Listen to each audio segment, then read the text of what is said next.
وہ اخلاقیات ہے کہ اعلیٰ ترین اخلاقی نمونہ انسان قائم کر دے. تو قرآن مجید چونکہ ہمارا مرکز و محور نہیں ہے، اس کی تعلیم ہمارا فوکس نہیں ہے، تو اس لیے ہم اخلاقی طور پہ بھی پست ہیں. تو ہمارا تو شکوہ یہ ہے کہ لوگ قرآن مجید کو فالو ہی نہیں کر رہے. فالو کریں گے تو دنیا میں بھی ترقی کریں گے اور اخلاقی طور پہ بھی بہتر ہوں گے. صحیح. سر ابھی آپ نے یہ بات بھی کی تھی کہ اللہ تعالیٰ کو اپنے لیے تو کچھ نہیں چاہیے ابھی پچھلے آنسر کے اندر. تو سر ہم یہ دیکھتے ہیں کہ آپ کسی بھی مذہب میں چلے جائیں، مثال لے لیں ہندوازم، وہاں پہ ایک رسم ہوتی ہے، اس کا نام ابھیشیک ہوتا ہے کہ آپ ٹنوں دودھ وہ ایک پتھر پہ ڈال دیتے ہیں، ان کے لیے وہ پتھر اہم ہو جاتا ہے. ہم مسلمان مذاق بھی اڑاتے ہیں، لیکن یہ نہیں دیکھتے کہ مسلمان جو ہیں خود جا کے پتھروں کو پکڑ کے پتھر مارتے ہیں، پتھروں کو چومتے ہیں، پتھر کے ارد گرد گھومتے ہیں. اب اس چیز کے اوپر لوگ مسلمان غصے میں آ جائیں گے، لیکن میں جن کی ترجمانی کر رہا ہوں وہ تو یہی سوال کریں گے کہ ہم بھی تو وہی کر رہے ہیں، اور اس کے لیے لاکھوں روپے لگاتے ہیں. مطلب آپ سعودی عرب جانے کے لیے 5 لاکھ تو پرانے زمانے کی بات ہے، 10 لاکھ سے اوپر کی رقم لگتی ہے. وہ پیسے ساتھ والے ہمسائے کو نہیں دیے جاتے، بلکہ یہ کہا جاتا ہے کہ جی یہ فرض ہے اور وہاں جا کے لگانے اور کرنا وہی پتھروں کے اوپر وہی سارا کام ہے. تو کیا یہ منطق خدا اپنے اوپر اپنے جو گھر کے اوپر اتنے پیسے لگوا دیتا، یہ نہیں کہتا کہ دوسروں کو لگا دو، نہ جاؤ میرے پاس نہ ہو، میں تو ہر جگہ پہ ہوں، تو مجھے میرے پاس آنے کی اتنی دور ضرورت کیا ہے؟ یہ لاجیکلی بات سمجھ نہیں آتی. دیکھیے یہ سوال بہت کیا جاتا ہے اور لوگ یہ کہتے ہیں، اس پہ بھی کرتے ہیں، قربانی پہ بھی کرتے ہیں، اور ساتھ میں یہ بھی کہتے ہیں کہ یہی پیسے غریبوں کے اوپر خرچ کر دیں تو دنیا سے سارے مسائل ختم ہو جائیں گے. دیکھیے میں یہ عرض کرتا ہوں کہ قرآن مجید کی طرف جائیے، کبھی قرآن مجید کو پڑھنا شروع کریں، اور میں بڑی دیانتداری سے اب یہ لوگوں سے کہوں گا کہ ذرا اس پہ توجہ کریں کہ قرآن مجید نے حج کے اوپر کتنا ابھارا ہے، اور تقابل کریں اس سے کہ اللہ کے بندوں پہ خرچ کرنے پہ کتنا ابھارا ہے. یعنی یہ کمپیریزن کر لیں. اچھا یہ بھی میں واضح کر دوں کہ قرآن میں حج، عمرہ، قربانی کا جو کچھ بھی ذکر آیا ہے وہ زیادہ تر شریعت کے پہلو سے آیا، یعنی کچھ بدعتیں رائج تھی ان کی کریکشن اللہ تعالیٰ کر رہے تھے، کچھ چیزیں شریعت کے پہلو سے سکھا رہے تھے. ابھارنے والا معاملہ قرآن مجید میں حج، عمرہ، قربانی کے حوالے سے نسبتاً بہت کم ہے. اس کے برعکس زکوٰۃ، خیرات، صدقات، انفاق، مال خرچ کرنا اتنا ابھارا ہے اللہ تعالیٰ نے، اتنا ابھارا ہے کہ قرآن مجید کے یہ اہم ترین موضوعات میں سے، یعنی ایسے اسالیب ہیں آپ تصور نہیں کر سکتے. یسألونک ماذا ينفقون قل العفو، ان سے پوچھتے ہیں کیا خرچ کریں، فرمایا کہ ان سے کہہ دو کہ جو زیادہ ضرورت سے سب خرچ کر دو. صحیح. آپ تصور کر سکتے ہیں اس درجے میں جا کے قرآن مجید لوگوں کو موٹیویٹ کرے، اور اس طرح کی اسالیب بکثرت ہے. اجر بیان ہوا ہے، کہیں یہ کہا جا رہا ہے کہ قرض حسنہ ہے، کہیں یہ کہا جا رہا ہے کہ 700 گنا تک بڑھا کے دیے جائیں گے. یعنی اتنا موٹیویٹ کیا گیا لوگوں کو کچھ حد نہیں ہے. تو پہلی بات تو یہ کہ یہ جو تقابل آتا ہے کہ بھئی حج عمرے پہ پیسے خرچ ہو رہے ہیں یا قربانی پہ، تو میں کہتا ہوں ذرا پہلے اس تقابل کر کے دیکھ لیں کہ انسانوں پہ کتنا اللہ نے خرچ کرنے کے اوپر ابھارا ہے. ایک چیز تو یہ دیکھ لیں. اب اس کے اوپر آئیے کہ کیا ہم جو حج اور عمرہ کرنے جاتے ہیں تو کیا اللہ تعالیٰ کو کچھ دے کے آتے ہیں؟ نہیں، اللہ تعالیٰ کو کچھ دے کے نہیں آتے. یہ بھی انسانوں کی ایک ضرورت ہے. مجھے اقبال نے کہا ہے نا کہ ہو گرے پے کرے محسوس تھی انسان کی نظر، پوچھتا پھر کوئی اندیکھے خدا کو کیوں کر.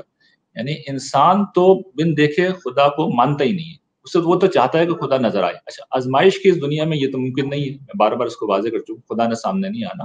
لیکن بہرحال انسان کے جذبے کی تسکین کا اللہ تعالیٰ نے ایک اہتمام کیا ہے کہ کچھ چیزوں کو سمبولیکلی بنا دیا، مقرر کر دیا، ان کو شاعر قرار دے دیا، اپنی نشانیاں قرار دے دیا کہ بھی تم آؤ، گویا کہ یہ میرا گھر ہے، اس کا طواف کر لو، تو تمہاری اس حس کی تسکین ہو جائے گی. تو انسانوں کی روحانی حس کی تسکین کا اہتمام ہے. تیسری بات یہ سمجھیے کہ یہ جو حج و عمرہ ہے کہ سارے لوگوں کے اوپر فرض ہے، ہر وقت فرض ہے؟ نہیں، یہ زندگی میں ایک دفعہ فرض ہے حج، وہ بھی صاحب حیثیت لوگوں کے اوپر. اور میں عرض کر چکا ہوں اللہ تعالیٰ ان سے 1000 دفعہ پہلے یہ کہہ چکے کہ تم غریبوں پہ خرچ کرو. اس کے بعد زندگی میں ایک دفعہ اگر جا کے فرض کر لیں 10 لاکھ روپے بھی خرچ کر کے آ گئے، تو میں آپ سے سچ عرض کرتا ہوں کہ پوری زندگی میں وہ بندہ اگر حقیقی معنوں میں مومن ہے تو پھر وہ اللہ کے بندوں پہ اس سے زیادہ خرچ کر چکا ہوگا. تو ان سارے پہلوؤں سے آپ دیکھیں گے تو آپ کو پتہ ہی چلے گا کہ اسلام کی تعلیمات میں بڑا زبردست قسم کا بیلنس ہے، اس میں توازن ہے، اس میں کوئی بے اعتدالی نہیں ہے، اور اللہ تعالیٰ اپنے لیے کچھ نہیں لے رہے ہوتے. ہم نماز پڑھیں اس میں بھی ہمارا فائدہ، ہمارا سکون. دیکھیے انسان کی میں نے ذکر کیا تھا نا، جنت بنانا چاہتا ہے اس دنیا میں. تو ان ساری چیزوں میں سے ایک نعمت یہ بھی ہوتی ہے کہ ہم روحانی سکون محسوس کریں، یہ ہماری ضرورت ہے. تو یہ جو نماز ہے، یہ جو روزہ ہے، یہ جو حج ہے، یہ جو عمرہ ہے، یہ قربانی ہے، یہ ہمارے روحانی سکون کے لیے. یعنی ہمیں ایک روحانی سکون ملتا ہے ان چیزوں سے. اللہ تعالیٰ کو کچھ نہیں ملتا، وہ غنی عن العالمین ہے. حج کے بارے میں کہا گیا ہے کہ وہ تمام جہانوں سے بے نیاز ہے، انہیں کوئی پرواہ نہیں ہے، کوئی فائدہ نہیں پہنچا سکتے اللہ تعالیٰ کو. تو ان سارے پہلو سے آپ دیکھیں گے تو آپ کو پتا چلے گا کہ اس میں کوئی چیز نہ ان نیچرل ہے، نہ کوئی چیز بیلنس کے خلاف ہے، توازن کے خلاف ہے. بالکل لگتا ہے کہ اسلام دین فطرت ہے اور ہر پہلو سے انسانوں کو کسی نہ کسی پہلو سے فائدہ پہنچانا چاہتا ہے. جزاک اللہ خیر سر. سر نیکسٹ کوشچن ایوولوشن سے متعلق تھا کہ جب ہم نے 7th 8th گریڈ میں نے پڑھا ڈارونزم اور ایوولوشن وغیرہ کے بارے میں، تو ایک ریبٹل آیا فورم سے مذہبی طبقے کی طرف سے کہ وہ ان الفاظ سے ہی چڑ رکھتے ہیں آپ کو تو یہ علم ہوگا، کیونکہ وہاں پر یہ سکھایا جاتا ہے کہ انسان جو ہے وہ بندر کی اولاد ہے، یہ سب کچھ. تو اب جو موجودہ دور کے لوگ ہیں وہ اس کو اس قدر انوالو کر چکے ہیں اپنی لائف میں کہ ان کا تو کانسیپٹ ہی یہاں سے بنتا ہے. وہ جیسا کہ آپ نے اپنے ناول میں بھی ذکر کیا تھا کہ ان گنت اتفاقات ہوتے جاتے ہیں اور پھر آخر کار ایک ایسی چیز وجود میں آ گئی ہے جس دنیا میں ہم ابھی رہ رہے ہیں. تو یہ کیسے بیلنس ہو پائے گا اب سائنس دانوں کا اور جو مذہبی طبقہ اسلام خاص طور پر کہ وہ ایوولوشن کے اوپر ایک اگریمنٹ پر آ جائے؟ دیکھیے اسلام تو اس باب میں بالکل واضح ہے. فرض کر لیجئے ایوولوشن کا نقطہ نظر اگر ٹھیک بھی ہے تو اس سے خدا کا نہ ہونا کیسے ثابت ہوتا ہے؟ یعنی اصل میں جہاں سے مسئلہ پیدا ہوتا ہے مذہبی لوگوں کو وہ یہ ہوتا ہے کہ جو لوگ ایوولوشن کو پیش کرتے ہیں وہ کہتے ہیں کہ ہم نے خدا کا ایک ریپلیسمنٹ دریافت کر لیا. میں یہ پوچھتا ہوں خدا کا ریپلیسمنٹ ہے کیسے؟ یعنی ایوولوشن اگر فرض کرنے صحیح بھی ہے تو کیا یہ پاسبل نہیں کہ وہ خدا کا طریقہ تخلیق ہو؟ یعنی خدا کی نفی اس سے کیسے ہو جاتی ہے؟ یہ سمجھا دیں مجھے، آج تک تو کوئی سمجھا نہیں سکا یہ بات. یعنی خدا کی نفی کیسے ہو رہی ہے؟ اس لیے آپ زیادہ سے زیادہ جو کر رہے ہیں، یعنی میں ابھی اس پہ آ رہا ہوں کہ ایوولوشن کیا ہے کیا نہیں ہے، اسلام کا نقطہ نظر کیا ہے. میں تو اس مفروضے پہ ابھی بات شروع کی ہے میں نے کہ بھائی آپ کی بات 100% صحیح مان لی، اس سے خدا کی نفی کیسے ہوتی ہے سمجھا دیں. خدا کی نفی نہیں ہوتی، بالکل نہیں ہوتی. جس چیز کی نفی ہوتی ہے وہ بعض انسانوں کا اپنا بنایا ہوا ایک تصور ہے، اور وہ تصور یہ ہے کہ حضرت آدم علیہ السلام کو جو اللہ تعالیٰ نے تخلیق کیا تو ایک روز انہوں نے ایک پتلا بنایا مٹی کا، اور پھر اس پتلی کے مٹی کے پتلے کے اندر اللہ تعالیٰ نے ایک پھونک ماری اور پھر وہ جیتا جاگتا انسان ایک لمحے کے اندر بن گیا.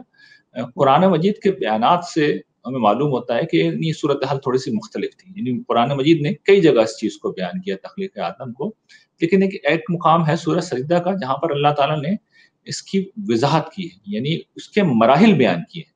یعنی دیگر مقامات پر تو انسان کی شخصیت کے جو اجزاء ہیں ان کو بیان کیا گیا ہے اور بتایا گیا ہے کہ وہ کن کن چیزوں سے تخلیق ہوا ہے، لیکن ترتیب کیا تھی وہ سورہ سجدہ میں اللہ تعالیٰ زیر بحث لائے ہیں، جہاں اللہ تعالیٰ کہتے ہیں کہ الذی احسن کل شیء وبدأ خلق الانسان من طین، کہ اللہ تعالیٰ وہ ہستی ہے جس نے جو چیز بنائی خوب بنائی، اور انسان کی تخلیق کا آغاز اللہ تعالیٰ نے مٹی سے کیا. یعنی کہہ یہ رہے ہیں کہ پہلے مرحلے میں انسانوں کو اللہ تعالیٰ براہ راست مٹی سے بنا رہے تھے، جس طرح اس وقت ماں کے پیٹ سے انسان پیدا ہو جاتے ہیں. تو یہ پہلا مرحلہ تھا. ثم جعل نسلہ من سلالۃ من ماء مہین. دوسرے مرحلے میں اللہ تعالیٰ نے یہ کیا کہ وہ جو انسان تھے ان کے اندر نسل پیدا کرنے کی یا نسل آگے بڑھنے کی صلاحیت پیدا کر دی. یعنی جس طرح اس وقت لوگ اپنی نسل آگے بڑھاتے ہیں اس وقت وہ توالد و تناسل کا وہ سلسلہ شروع ہو گیا. یعنی پہلے مرحلے پر مٹی سے پیدا ہو رہا تھا ڈائریکٹلی، اور پھر دوسرے مقامات سے معلوم یہ ہوتا ہے کوئی خاص طرح کی مٹی تھی اور اس کی خاص حیت تھی، اور اس سے پھر انسان جو تھے وہاں سے پیدا ہو رہے تھے. تو پہلا مرحلہ یہ تھا. دوسرے مرحلے کے اندر پھر وہ نسل کشی کا سلسلہ شروع ہوا، نسل آگے بڑھنا شروع ہوئی، اور پھر تیسرا مرحلہ کیا تھا؟ تسویہ. یعنی اس کے بعد انسانوں کی جو ظاہری حیات ہے اس کو اللہ تعالیٰ نے بیوٹیفائی کرنے کا فیصلہ کیا، اس کو ایک پرفیکشن کی جگہ پہ، یعنی جس درجے میں بھی وہ لانا چاہتے تھے، پرفیکشن تو شاید مناسب لفظ نہیں ہے، جو وہ شیپ دینا چاہتے تھے، جو گویا کہ اس وقت ہمارا شیپ ہے، اس تک وہ لے کے آئے. اور پھر اس کے بعد اللہ تعالیٰ نے قرآن مجید یہ بتاتا ہے کہ نفخ روح کا عمل کیا. یعنی اللہ تعالیٰ نے پھر وہاں پہ نفخ روح کیا، اور جو کچھ اینتھروپولوجی کو میں اس وقت جانتا ہوں تو اس سے اس کی تائید ہی ہوتی ہے یعنی وہ بتاتے ہیں کہ مختلف اگر دور کے وہ جو ڈھانچے مل رہے ہیں اور اس سے انسانوں کی وہ مختلف قسمیں وہ بتا رہے ہیں، تو اس سے محسوس یہ ہوتا ہے کہ قرآن مجید جو بتا رہا ہے کہ مختلف زمانوں میں اللہ تعالیٰ یہ پیدا کرتے رہے خاص طرح سے لوگوں کو، کبھی مٹی سے پیدا کیا، کبھی وہ پھر تصفیے کے عمل سے گزارنے سے پہلے وہ لوگوں کو پیدا کر رہے تھے، تو لگتا ہے کہ انہی کے ڈھانچے ہیں، وہ ابتدائی انسان تھے. اور اس کے بعد ہمیں یہ پتہ چلتا ہے کہ کم و بیش 1,00,000 سال پہلے کی بات ہے. اس میں ظاہر بات ہے الگ الگ ٹائم پیریڈ بتائے جاتے ہیں، 70,000 سال بھی کہا جاتا ہے، 1,25,000 بھی، لیکن کم و بیش یہ زمانہ ہے جہاں پہ ایک بوٹل نیک آتا ہے. بوٹل نیک کا مطلب یہ کہ اس سے پیچھے بھی بہت لوگ ہیں، اس سے آگے بھی بہت لوگ ہیں. اس جگہ پہ غالباً آئس ایج کا کوئی معاملہ ہوا تھا، اور وہاں پر ایک دم سے انسانوں کی تعداد بالکل ختم ہو گئی تھی اور بہت محدود سی تعداد رہ گئی تھی. اور محسوس یہ ہوتا ہے کہ اسی موقع پہ یہ واقعہ ہوا. وہ افریقہ میں یہ کہا جاتا ہے کہ کسی مقام پہ یہ واقعہ ہوا ہے کہ وہاں پر پھر اللہ تعالیٰ نے سلیکٹ کیا ہے 2 مرد اور عورت کو، اور ان میں روح پھونکی ہے. جو بھی بچے کچھ لوگ تھے ان میں سے 2 لوگوں کا انتخاب کیا، ان میں روح پھونکی، یعنی ان کو وہ پھر وہ پورا شعور دیا. وہ شعور کیا ہے؟ روح پھونکنے کا مطلب یہ کہ ان کو خدا کی ہستی کا شعور دیا، انہیں عقل دی، انہیں خیر و شر کا شعور دیا، ضمیر دیا، انہیں ذوق جمال دیا، عقل کی سوچنے سمجھنے کی صلاحیتیں عطا کی. اور پھر یہ جو اصطلاحاً یہ کہا جاتا ہے کہ ہومو سیپین سیپین، یہ ماڈرن مین جو تھا یہ وجود میں آیا. اور پھر ہم یہ دیکھتے ہیں کہ ود ان نو ٹائم یہ ماڈرن مین نہ صرف یہ کہ اس نے اس انوائرمنٹ کو، ہاسٹائل انوائرمنٹ کو شکست دی، بلکہ دوسری ساری نسلوں کو بھی کھا گیا، ختم کر گیا. اور پورا کرۂ ارض کے اوپر یہ بالکل غالب ہوتا چلا گیا. صاف لگائے کہ یہ ایک بالکل ڈفرینٹ انسان تھا. یہ حیوان نہیں رہا بلکہ انسان بن گیا، جس کے اندر عقل تھی، جس میں شعور تھا، جس کے اندر ضمیر تھا، جس میں بہت ساری ایسی صلاحیتیں تھیں جو اس سے پچھلے انسان میں نہیں تھی. تو قرآن مجید جو کچھ بیان کرتا ہے، جو جتنا کچھ میں نے اس وقت اینتھروپولوجی کو پڑھ رکھا ہے، اس کی تائید ہی کرتا ہے. تو مجھے تو کوئی تصادم نظر نہیں آتا، اور ارتقا کی کوئی شکل قرآن مجید بیان نہیں کرتا کہ بندروں سے انسان پیدا ہوئے، بلکہ اسپیشل کریشن ہے انسان، لیکن اس کا طریقہ ذرا ڈفرینٹ ہے. سر پھر آپ ابھی یہ کہہ رہے تھے کہ آپ کو کوئی اختلاف نہیں نظر آتا. میں آپ کو ان کا پوائنٹ یہاں پہ بتاتا ہوں. یہ جو آپ نے ابھی ساری ایکسپلینیشن دی ہے، یہ اللہ کا شکر ہے کہ اب ہمارے مسلمان اسکالرز جیسے کہ آپ ہیں اور بہت سے لوگ ہیں، وہ لوگ اس بات کو سمجھ رہے ہیں کہ انہیں بھی سائنس پڑھنی ہے، اور اس کے بعد سائنس پڑھنے کے بعد جیسے آپ نے پڑھی اور پھر سمجھا کہ یہ سب کچھ اللہ تعالیٰ کہاں پہ ایکسپلین کر رہے ہیں قرآن مجید میں، اور وہ پھر اس کو انٹرپریٹ کر کے بتایا. لیکن وہ کہتے ہیں کہ پھر یہ تو ہٹ اینڈ ٹرائل کا طریقہ نظر آ رہا ہے. یعنی کہ خدا جو ہے، اگر آپ کی بات مان لی جائے اور آپ کی انٹرپریٹیشن کو مان لیا، ٹھیک ہے، ہو گیا، لیکن یہ تو پھر ہٹ اینڈ ٹرائل ہے. یہ تو کن فیکون والا خدا ہے ہی نہیں. وہ تو ٹرائیاں کر رہا ہے، وہ تو دیکھ رہا ہے بار بار، کبھی کچھ پیدا کرتا ہے، کبھی کچھ پیدا، کبھی دیکھتا ہے کہ نہیں اس کے اندر جو ہے وہ رب کیج جو ہے وہ پورا نہیں ہے، نیکسٹ ٹائم رب کیج بناؤ، نہیں اس کی جو اسکل ہے اس کے پیچھے جگہ نہیں ہے، اس میں دماغ پورا نہیں آ سکتا تھا. وہ یہ سب چیزیں تو ہٹ اینڈ ٹرائل بن رہی ہیں. یہ کوئی ایسے حکم نہیں ہے جو ہم جس خدا کو بیان کرتے ہیں، جو کون کہتا ہے. جو ہم مختلف قسم کے گھر بناتے ہیں نا، کبھی آپ گھروں کو دیکھیے، انجینئر جب گھر بناتے ہیں تو پہلے لمحے سے وہ واضح ہوتے ہیں کہ انہیں کیا بنانا ہے. وہ ہٹ اینڈ ٹرائل نہیں کر رہے ہوتے، وہ مختلف چیزوں کو مختلف لحاظ سے بنا رہے ہوتے ہیں. یعنی ایک گھر فرض کر لیں یورپ میں بن رہا ہے تو الگ اسٹائل کا بن رہا ہے، ایک گھر امریکہ میں بن رہا ہے تو الگ اسٹائل کا، ایک سرد علاقوں میں بن رہا ہے تو الگ اسٹائل کا، ایک گرم علاقوں میں بن رہا ہے تو الگ اسٹائل کا. تو ہر چیز کو اس کے حالات کے لحاظ سے بنایا جاتا ہے، وہ سب پرفیکٹ ہوتی ہے. لیکن یہ کہ وہ بتدریج پھر اس میں کچھ مزید استعداد پیدا ہوتی چلی جاتی ہے، چیزیں لوگ سامنے آتی چلی جاتی ہیں. تو اللہ تو پہلے دن ہی چیزوں میں واضح، قرآن مجید واضح ہے اس پورے معاملے میں کہ یہ منصوبہ فرشتوں کے سامنے رکھا گیا تھا اور بتا دیا گیا تھا کہ بھائی میں زمین میں خلیفہ بنانے والا ہوں. تو اللہ تعالیٰ نے کوئی ہٹ اینڈ ٹرائل نہیں کیا ہے، وہ تو بالکل واضح ہے پہلے دن سے وہ کیا کرنا چاہ رہے ہیں. اچھا سوال یہ ہے کہ انسان یہ جو اتنے اطمینان سے ساری باتیں کر رہے ہیں کہ آپ 5 لاکھ سال پہلے موجود تھے کہ 2.5 لاکھ سال پہلے موجود تھے، آپ کے صرف اندازے ہیں، تخمینے ہیں، آپ کے کچھ بھی نہیں ہے آپ کے سامنے، کچھ گیسز ہیں. بھائی یہاں ایک قطعی علم ہے، وہ آپ کو بات بتا رہا ہے اور اس نے چیزوں کو ایکسپلین کیا ہے، تو اس کی روشنی میں دیکھیے. یعنی امپرفیکٹ انسان کب وجود میں آیا؟ یہ تو ایسا ہی ہے نا کہ ہم یہ کہیں کہ یہ جو بندر تھا وہ امپرفیکٹ تھا، بنمانس امپرفیکٹ تھا. نہیں، وہ گریجولی ہر چیز اپنے ماحول کے لحاظ سے ٹھیک تھی. تو یہ جو ڈھانچے پائے جاتے ہیں ان کو اسی پہلو سے دیکھنا چاہیے، وہ اپنے ماحول کے لحاظ سے بنائے گئے تھے، اور اس جس ہاسٹائل سرکمسٹانسز میں انہیں رہنا تھا وہ بالکل ٹھیک تھے اس وقت کے لحاظ سے. سر ایک اور بات اپنی انڈرسٹینڈنگ میں کلیئر کرنا چاہوں گی، جو آپ نے ابھی بتایا اس سے یہ سمجھ آتا ہے کہ حضرت آدم جو ہے پھر وہ الفا نہیں تھے، یعنی وہ پہلے ہیومن بینگ نہیں تھے، اس سے پہلے بھی وہ پہلے ہیومن بینگ تھے، وہ پہلے ہیومن، دیکھیں ہیومن بینگ کب بنتا ہے؟ وہ نفخ روح کے بعد بنتا ہے. ٹھیک ہے، لیکن سر پہلے ہومو سیپین نہیں ہوں گے نا، پھر سائنٹیفک ٹرم ہے اس وقت، کیونکہ ہم سائنس اور اسلام کو یہ سمجھ رہے ہیں کہ کہاں پہ اسلام بتا رہا ہے کہ آدم آئے، تو وہ سمجھنے کے لیے پھر اس بارے میں کوئی بات ہم قطعیت سے نہیں کہہ سکتے، اس لیے کہ ہو سکتا ہے کہ انہیں فزیکلی بھی کوئی چیز اللہ تعالیٰ نے آخر درجے میں عطا کی ہو. اس کا پورا امکان ہے کہ کوئی چیز ایکسٹرا آرڈنری فزیکلی بھی ان کو دی گئی تھی جو پچھلوں سے مختلف تھی. ہو سکتا ہے ان کی استعداد ہو. روایت اس بارے میں جو ہمارے پاس علم ہے، دیکھیے میں سچ عرض کر رہا ہوں کہ بڑا محدود ہے. اینتھروپولوجی جو کچھ ہمیں بتاتی ہے وہ بہت محدود انداز سے ہوتے ہیں، اور لیکن آپ کو بھی دیکھیے ان کا اسلوب بالکل قطعیت کا ہوتا ہے. چنانچہ اگر آپ مختلف کتابیں پڑھیں گے نا، مختلف رائٹر کو پڑھیں گے، مختلف ڈاکومنٹریز دیکھیں گے، تو آپ دیکھیں گے کہ ہر شخص ڈفرینٹ بات کر رہا ہے، بڑی قطعیت کے ساتھ کر رہا ہے. تو ساری چیزوں کو مجموعی طور پہ دیکھنا چاہیے اور پھر اس کے بعد کوئی نتیجہ خاص کرنا چاہیے، اور کم سے کم اس کی روشنی میں قرآن جیسے قطعی علم کو اس کے پیچھے نہیں پڑ جانا چاہیے.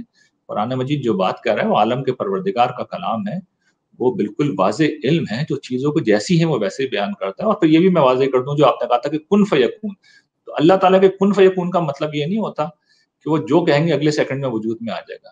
نہیں، ان کے کن فیکون کا مطلب یہ ہوتا ہے کہ وہ کن یا فیکون جب کہا انہوں نے تخلیق کائنات کے وقت، انہیں پتا تھا کہ یہ جو زمین ہے یہ جناب 10 ارب سال بعد جا کے بنے گی، اور انسان جناب وہ 13.8 ارب سال بعد میں جا کے وجود میں آئے گا.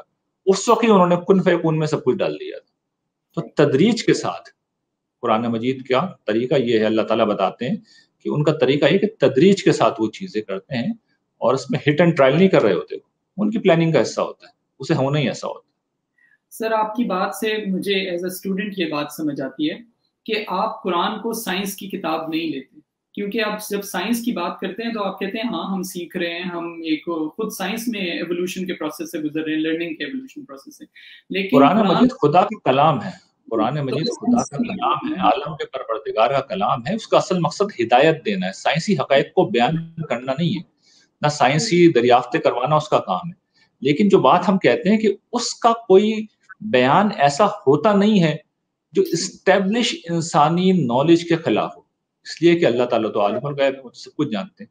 تو ہم اس کا بس دفاع کرتے ہیں. اسی لیے جو میں نے شروع کی بات کہی تھی نا، اس کا مفہوم سمجھ لیں کہ اگر بالفرض ارتقاء درست بھی ہے تو اس سے خدا کی نفی کیسے ہوتی ہے؟ اس لیے کہ خدا تو کوئی اس میں بات کر ہی نہیں رہا. ایک غلط فہمی جو تھی کہ بھئی کوئی پتلا ہے جس سے بنایا گیا انسان کو، تو وہ میں نے بتا دیا قرآن مجید تو اس طرح کی بات نہیں کر رہا. وہ تو 3 مراحل بتا رہا ہے کہ پہلے ڈائریکٹ زمین سے پیدا کر رہے ہیں، پھر اس کا ہم نے نسل چلائی، پھر اس کا ہم نے اس میں تصفیہ کیا، جسمانی طور پہ اس کو امپروو کیا، آخر میں اس کے اندر روح پھونکی. تو سر جو ٹرانسلیشنز پہلے ہوئی جس میں یہ پتلے والی بات بھی کچھ لوگوں نے سمجھ لی اور انٹرپریٹ کر لی، تو وہ پرانے دور کی انڈرسٹینڈنگ تھی، اس کے حساب سے انہوں نے کر لی. فہم ہوتا ہے نا، دیکھیے انسانی فکر تو ہمیشہ فہم سے وجود میں آتا ہے، فہم سے غلطی ہو سکتی ہے. قرآن اپنی جگہ پہ ہے. قرآن مجید کے دیکھیے الفاظ محفوظ ہیں. جو قرآن مجید کا اصل تحفظ ہے نا، کہ اس کے اصل الفاظ محفوظ کر دیے گئے. میں نے وہ الفاظ ایز اٹ از پڑھ دیے، اس کا آپ ترجمہ دیکھ لیں. جیسے اس کا آپ ترجمہ کریں گے اور آپ خالی اس ذہن ہو کے دیکھیں گے تو پتہ چلے گا 3 مراحل ذکر کر رہے ہیں اللہ تعالیٰ. بدا خلق الانسان من طین، انسانوں کی تخلیق کا آغاز مٹی سے کی. جی سر ایک بار الذی احسن کل شیء خلقہ وبدا خلق الانسان من طین، وہ ہستی جس نے جو چیز بنائی خوب بنائی، اور انسانوں کی تخلیق کا آغاز مٹی سے کیا. ثم جعل نسلہ من ماء مہین، پھر اس کی نسل جو ہے وہ حقیر پانی کے خلاصے سے چلائی. ثم سواہ، پھر اسے ٹھیک کیا. ونفخ فیہ من روحہ، اور پھر اس کے ساتھ اس کے اندر نفخ روح کا عمل ہوا. وجعل لکم السمع والابصار والافئدہ قلیلا ما تشکرون، اور اس کے بعد تمہیں سماعت دی، بصارت دی، دل دیے، تم کمی شکر ادا کرتے ہو. تو الفاظ تو بالکل واضح ہیں کہ وہ ثم یعنی پہلے یہ کیا، پھر یہ کیا، پھر یہ کیا. بالکل ترتیب بتا رہا ہوں. نفخ روح دیکھیں کتنے بعد جا کے آیا ہے. اور پھر اسلوب بدل دیے، پہلے غائب کے صیغے میں کلام کر رہے تھے، اور جیسے روح پھونکی تو فوراً مخاطب کر لیا کہ ہم نے تمہیں آنکھیں دی، کان دیے اور دل دیے، تم شکر نہیں کرتے. تو یعنی انسان مخاطبہ الہی کے قابل ہو گیا اس وقت جس وقت روح پھونکی گئی. تو خدا کا شعور پیدا ہوا اس کے اندر. نفخ روح کا مطلب یہ ہوا کہ خدا کا شعور، یعنی خدا نے اپنی ہستی کا جو کسی اور یعنی اس زمینی مخلوق کو جو اللہ نے نہیں دیا، نہ کسی بندر کو ہے نہ کسی شیر کے پاس یہ چیز ہے، خدائی روح میں سے ہم میں پھونکا گیا، یعنی خدائی شعور، خدا اللہ تعالیٰ جس طرح دیکھتے ہیں چیزوں کو، جس طرح ان کا ویژن ہے، اس کا کوئی معمولی سا عکس ہے جو ہمیں دے دیا گیا. اس میں نے گنوا دیا کیا کیا چیزیں شامل ہیں. سوچنے سمجھنے کی صلاحیت، عقل شامل ہے اس کے اندر، خیر و شر کا شعور شامل ہے اس کے اندر، آپ کا ذوق جمال شامل ہے. تو یہ ساری چیزیں ہیں جو اس کے اندر شامل ہیں، اور یہ ساری چیزیں اللہ تعالیٰ کی طرف سے آئی ہیں. یہ ارتقاء کا نتیجہ نہیں ہے. ارتقاء جسمانی طور پہ ہوا ہے، قرآن بیان کر رہا ہے، لیکن وہ بھی ایک اسپیشل کریشن تھی، بندروں سے نہیں ہوا، خاص طور پہ زمین سے پیدا کی گئی اسپیشل کریشن تھی. یعنی کہ قرآن بھی ایوولوشن کے پروسیس کو ڈسکس کرتا ہے. خدا بتاتا ہے کہ وہ ایک پروسیس، جسے آپ کہہ رہے ہیں سما، پھر یہ تو وہ ایک پروسیس. دیکھیے یہ تو ایوولوشن تو اللہ تعالیٰ ویسے سب جگہ کر رہے ہیں. ماں کے پیٹ میں بچہ ایوولوشن کے نتیجے میں تو پیدا ہوتا ہے، یعنی وہ ایک تدریج سے گزر کے ایک جگہ پہ آتا ہے نا. نطفہ ہوتا ہے، پھر علقہ ہوتا ہے، پھر مغدہ ہوتا ہے، یعنی وہ مختلف مراحل سے گزرتا ہے. یعنی ایک قطرہ آب ہوتا ہے، پھر وہ خون کی بوٹی گوشت، خون کا لوتھڑا بنتا ہے، پھر گوشت کی بوٹی بنتی ہے، پھر اس کے اوپر ہڈیاں چڑھتی ہیں، پھر ایک نیا وجود، یعنی ہڈیوں کے اوپر کھال چڑھتی ہے، پھر ایک نیا وجود آتا ہے، تشکیل پاتا ہے. تو یہ ارتقاء تو سب جگہ ہو رہا ہے، لیکن یہ وہ والا ارتقاء نہیں ہے، یہ اسپیشل کریشن والا ارتقاء ہے کہ پہلے دن سے اللہ تعالیٰ کو پتا ہوتا ہے کہ انہوں نے کیا کرنا ہے. یعنی پہلے دن سے میری اور آپ کے ماؤں کے پیٹ میں انہوں نے مجھے اور آپ کو ہی پیدا کرنا تھا. تو مختلف مرحلے سے گزرے، لیکن آخر میں ہم ہی پیدا ہوں. تو خدائی ارتقاء میں یہ چیز ہوتی ہے کہ پہلے دن سے وہ طے کر دیتے ہیں کہ کن فیکون میں یہی چیز وجود میں آئے گی، لیکن وہ گریجولی ترتیب سے وجود میں آتی ہے. وہ جو ارتقاء ہے سائنس والا، وہ ایک ڈفرینٹ ارتقاء ہے. قرآن اس کا کوئی ذکر نہیں کرتا. ہو سکتا ہے وہ بھی ہو رہا ہو، میں اس کی نفی نہیں کر رہا، قرآن مجید میں اس کے بارے میں کوئی کمنٹ نہیں کیا. تھینک یو سو مچ سر، ہمیں اتنا ویلیوبل ٹائم دینے کے لیے، اور ہم نے اتنے سارے کوسچنز آپ سے کیے.